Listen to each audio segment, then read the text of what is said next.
Vamos ler com a ajuda de Deus e a guia do Espírito Santo a palavra que diz respeito à oração de Paulo pelos Efésios, capítulo 3 da Epístola aos Efésios. Efésios 3, versículo 14.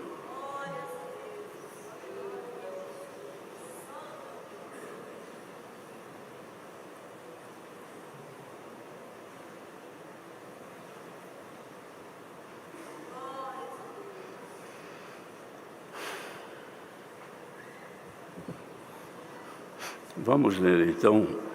com a ajuda de Deus e a guia do Espírito Santo. Por causa disto me ponho de joelhos perante o Pai de nosso Senhor Jesus Cristo, do qual toda a família nos céus e na terra toma o nome, para que, segundo as riquezas da sua glória, vos conceda que sejais corroborados com poder pelo Espírito no homem interior, para que Cristo habite pela fé nos vossos corações, a fim de, estando arraigados e fundados em amor, poderdes perfeitamente compreender com todos os santos qual seja a largura e o comprimento, e a altura e a profundidade, e conhecer o amor de Cristo que excede todo o entendimento, para que sejais cheios de toda a plenitude de Deus. Ora, aquele que é poderoso para fazer tudo muito mais abundantemente além daquilo que pedimos ou pensamos, segundo o poder que em nós opera, a esse glória na Igreja, por Jesus Cristo em todas as gerações, para todo sempre. Amém.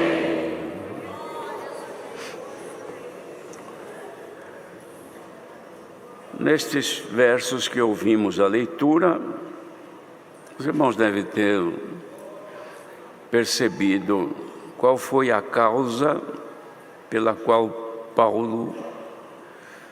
se ajoelhou diante do Senhor para orar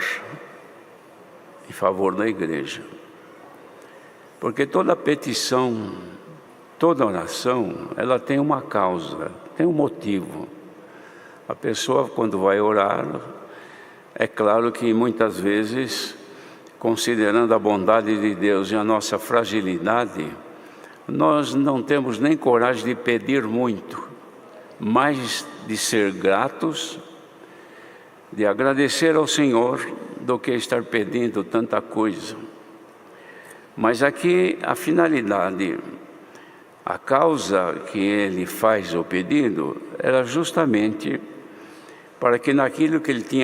havia falado com os irmãos antes, no primeiro parágrafo deste capítulo, ele fala sobre a vocação das pessoas que viviam em Éfeso e também em outros lugares, que não era de origem gentia, eram pessoas consideradas como gentios. E Paulo tinha o dever de anunciar-lhes a graça, mostrando a eles a revelação que o Senhor Deus havia dado para que o povo conhecesse Jesus Cristo de fato, não somente como uma lenda, mas como vivo, que de fato era, estava vivo e está até hoje, apresentando para a salvação do povo, redimindo-os, tirando eles da iniquidade e da condenação em que viviam. E ele então explica aqui como era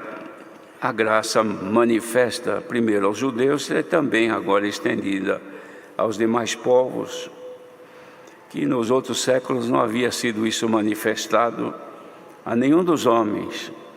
Mas agora, através das revelações do Espírito Santo aos seus apóstolos e também profetas, era anunciada então uma união entre os povos, gentios que também passaram a ser co-herdeiros com o povo de Israel, a quem foi feita a promessa.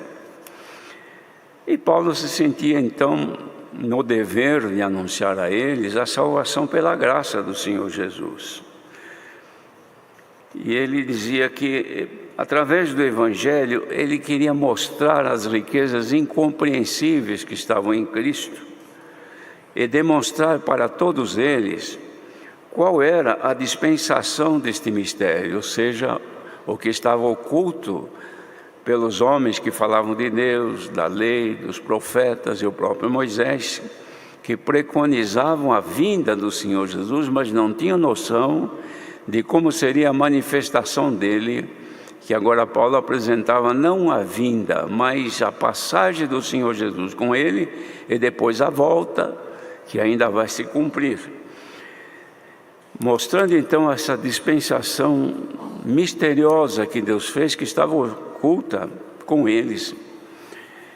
E também até, irmãos, esta sabedoria estava escondida dos principados e potestades nos céus, mistério oculto com Cristo em Deus.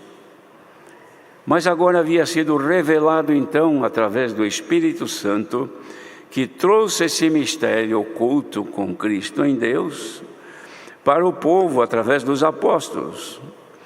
que Paulo sentia então em si ousadia para falar desta graça, ensinando o povo a se salvar através desta descoberta, desta manifestação misteriosa da salvação